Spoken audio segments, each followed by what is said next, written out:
வணக்கம், நான் உங்கள் ஜெயா. இன்றைக்கி நம்ம இந்த வீடியோவில் ஜெரால்டு மேன்லி ஹாப்கின்ஸ் எழுதின ஸ்டார்லைட் நைட் இந்த போமோடைய சமரியை பார்க்கலாம் வாங்க. ஹாப்கின்ஸ் அவருடைய மத நம்பிக்கையை, அதாவது அவர் ரோமன் கேத்தலிக்ஸ்க்கு மாறிட்டார். அந்த நம்பிக்கையை எப்படி சொல்லுவார்னா இயற்கை மூலமாக சொல்லுவார். இயற்கை எதையாவது அவர் சொல்லிவிட்டு அதன் மூலமாக அவருடைய அந்த ரிலிஜனை அவர் ஒரு லீடு மாதிரி கொடுப்பாரு. இங்கே எப்படி ஆரம்பிக்கிறாருன்னா, look at the stars, look up at the skies. Oh look at all the fire folk sitting in the air, the bright boroughs, the circle citadels there. இங்கே அவர் என்ன சொல்கிறாருன்னா, ராத்திரியில் வானத்தை பாருங்கள், வானத்தில் இருக்கிற நட்சத்திரங்கள்லாம் உங்களுக்கு தெரியும். அந்த நட்சத்திரங்கள்லாம் அவருக்கு எப்படி இருக்குன்னா, வானத்தில் உட்கார்ந்துட்டுருக்கிற அங்கங்கே நெருப்பு எரியிற மாதிரி அவர் கணக்கு தெரியுதான். அது மாத்திரம் இல்லாமல் சில நட்சத்திரங்கள் ஒரு குரூப்பாக இருக்கும் இல்லையா, அதெல்லாம் பார்க்கும்போது அவர் கண்ணுக்கு ஸ்டார் டவுன்ஸ் மாதிரியும், இந்த சர்க்கிள் சிட்டாடல்ஸ், அதாவது ஒரு ஒரு ஒரு சுற்றி நட்சத்திரங்களாக இருக்கிற ஒரு இடம் அவருக்கு ஃபோர்ட்ரஸ் மாதிரி இருக்காம். ஏன்னா அந்த ஃபோர்ட்ரஸில் தான் அந்த காலத்துலலாம் பழைய டவுன்ஸில், அதாவது மெடிவல் ரெனேசான்ஸ் டைம்லலாம் எல்லாரும் பாதுகாப்புக்காக தஞ்சம் புகுந்திருப்பாங்க. இங்கே ஒரு சர்க்கிள் சிட்டாடல்ஸ் சொல்கிறது நிறைய நட்சத்திரங்கள் ஒரு வட்டமாக இருக்கிற ஒரு காட்சியை தான் அவர் சொல்கிறாரு. அடுத்தது, down in dim woods the diamond delves, the elves eyes, the grey lawns cold where gold where quickgold lies. இங்கே அவர் என்ன சொல்கிறாருன்னா, இப்போ நம்ம வானத்தை பார்க்குறோம் வச்சிங்களேன், அதை பார்க்கும்போது வுட்ஸ்னால் காடு, ஒரு காடு இருக்கிற மாதிரி அவர் கண்ணுக்கு தெரியுதான். இல்லைன்னா நம்ம கீழே ஒரு காட்டிலேருந்து வானத்தை பார்க்கும்போது அந்த மரங்களுக்கு நடுவில் தெரிகிற அந்த நட்சத்திரங்கள்லாம் அவருக்கு டைமண்ட் கொகைகள் மாதிரி, வைர கொகைகள் மாதிரி அவர் கண்ணுக்கு தெரியுதான். அதே மாதிரி அந்த நட்சத்திரம் மின்றது இந்த சூப்பர் நேச்சுரல் க்ரீச்சர்ஸ்லாம் இருக்கு இல்லையா, அதோடைய கண்கள் பல பலன்னு தெரிகிற மாதிரி அவருக்கு இருக்கான். இல்லைன்னா அவர் என்ன சொல்கிறாருன்னா, இந்த ராத்திரியில் இந்த நட்சத்திரங்கள்லாம் பார்க்கும்போது அப்படியே மெதக்கும் தங்க மாதிரி அவர் கண்ணுக்கு தெரியுது அப்படின்னு சொல்கிறாரு. Wind beat whitebeam, airy abeles set on a flare, flake doves sent floating forth at a farmyard scare.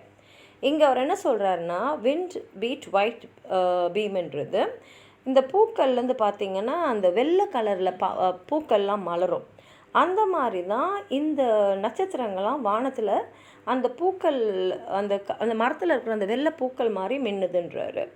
அதே சமயத்தில் ஏபிள், இது ஒரு இங்கிலீஷ் மரம், அது சில சமயத்தில் நெருப்பு பற்றிக்கிச்சுன்னா எப்படி அதுலேருந்து அந்த நெருப்பு பொறிகள் பறக்கும்.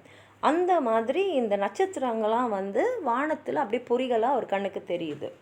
அது மாத்திரம் இல்லாமல் இப்போ இந்த வெள்ளை டவுஸ்லாம் இருக்குல்லையா, அது பறவை, அதெல்லாம் மரத்தில் ஒரு ஃபார்ம் யார்டில் உட்காந்துருக்கு. திடீர்னு அதுங்களை பயமுறுத்துனா எப்படி அது சிறகங்கள்லாம் படப்படன்னு அடிச்சுக்கிட்டு வானத்தில் செதறி பறக்குமோ அந்த மாதிரி இந்த நட்சத்திரங்கள்லாம் அவர் கண்ணுக்கு தெரியுதுன்றாரு. Well it is all a purchase, all is a prize. இப்போ அவர் என்ன சொல்கிறாருன்னா, அந்த வானத்தில் இருக்கிற அந்த நட்சத்திரங்கள் எல்லாம் நம்ம வாங்கக்கூடியது தான், எல்லாமே நம்ம வெல்லக்கூடியது தான். அதாவது வாங்கக்கூடியதுன்னா பணம் கொடுத்தோ ஒரு பொருளை கொடுத்தோ நம்ம வாங்குவோம். வெல்லக்கூடியதுன்னா ஏதோ ஒரு விஷயத்தை நம்ம செஞ்சு அதுக்கு பரிசாக அதை நம்ம வெல்வோம். அப்போது அதுக்கெலாம் எவ்வளோ வேல்யூ இருக்கும். நம்ம ஒரு விஷயத்தை கடுமையாக செஞ்சு தானே நம்ம ஒரு விஷயத்தை வெல்வோம். அதனால் இதுக்கெலாம் நிறைய வேல்யூ இருக்குதுன்னு சொல்லிட்டு அவர் சொல்கிறாரு, buy then bid then what, prayer, patience, alms, vows. அதனால் அவர் என்ன சொல்கிறாருன்னா, இது வாங்குங்க. அந்த வாங்கிறதுக்கு நீங்கள் பிட்டுன்னா நம்ம ஏலம் போடுவோம் இல்லையா, அந்த மாதிரி அதுக்கு உங்களுக்கு என்ன விலை வேணுமோ அந்த விலையை சொல்லுங்கள் அப்படின்னு சொல்கிறாரு.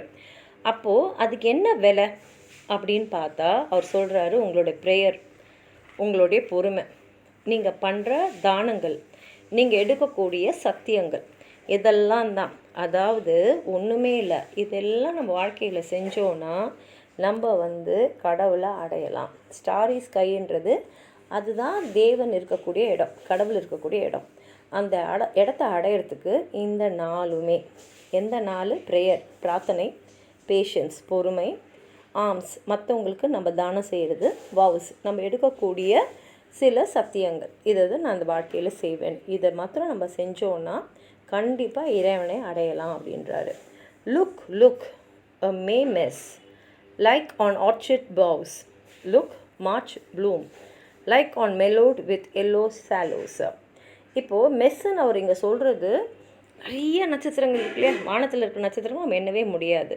அது எப்படின்னா ஒரு மரத்தில் மே மாதத்தில் ஒரு பழ மரத்தில் இருக்கக்கூடிய பூக்கள் மாதிரி. அதுக்கப்புறம் சாலோஸ்ன்றது வில்லோ ட்ரீஸு. இது மார்ச் மாதத்தில் அது பூக்கும். அது பூக்கும் போது அந்த பூவிலேருந்து ஒரு மஞ்சள் கலரில் பொடி வந்து அப்படியே வந்து செதறி கிடக்கும் எல்லா இடத்துலையும்.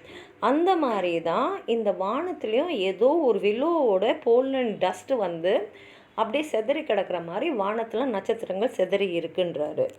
These are indeed the barn within those house the shocks.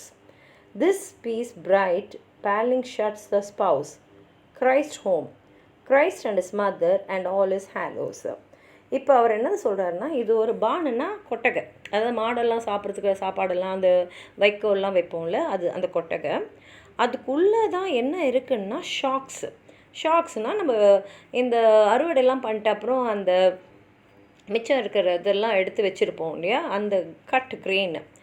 இது வந்து ஆக்சுவலாக பார்த்திங்கன்னா ஒரு old Christian simple for human souls. அதாவது அவங்க எல்லாத்தையும் ஹார்வெஸ்ட் பண்ணிவிட்டு ஹெவன் போகிறதுக்காக காத்துன்ருக்கிறது தான் இங்கே அவர் சொல்கிறாரு. அதனால் அவர் வானத்தை பார்க்கும்போது அங்கே இருக்கக்கூடிய அந்த நட்சத்திர வானத்தில் அவருக்கு தேவலோகத்துக்கு போக வேண்டிய ஆத்மாக்கள்லாம் அங்கே தங்கி இருக்கிற மாதிரி அவர் கண்ணுக்கு தெரியுதான். The piece bright paling shuts the spouse, Christ home, Christ and his mother and all his hallows. எப்படி இதை முடிக்கிறாருன்னா, அங்கே ஒரு தடுப்பு இருக்குது, ஒரு செவர். அந்த செவர் வந்து ஒரு பிரைட்டான ஸ்டார்ஸ், அதாவது இப்படி பிரகாசமாக இருக்கக்கூடிய நட்சத்திரங்கள் எல்லாம் சேர்த்து வச்ச மாதிரி இருக்கக்கூடிய ஒரு செவர். அந்த செவருக்கு பின்னாடி யார் இருக்காருன்னா கிரைஸ்ட். அவர் எங்கே இருக்காருன்னா அவரோட வீடு. அந்த வீடு எதுனா தேவலோகம். அவரோடு யார் இருக்காங்கன்னா அவங்க அம்மாவான மதர் மேரி, அதுக்கப்புறம் அந்த செயின்ஸ்லாம் இருக்காங்க இல்லையா, துறவிகள், ஞானிகள், முனிவர்கள் எல்லாருமே கிரைஸ்டோடு சேர்ந்து அந்த வீட்டில் இருக்காங்க அப்படின்னு சொல்லி இந்த பாட்டை முடிச்சிருக்காரு. உங்களுக்கு எதாவது சொல்லணும்னு நினச்சிங்கன்னா கீழே இருக்கிற கமெண்ட் பாக்ஸில் எழுதுங்க. இந்த வீடியோவை லைக் பண்ணுங்கள், உங்கள் ஃப்ரெண்ட்ஸோடு ஷேர் பண்ணுங்கள். சப்ஸ்கிரைப் பண்ணாதவங்களாம் ப்ளீஸ் சப்ஸ்கிரைப் பண்ணி சப்போர்ட் பண்ணுங்கள். நன்றி.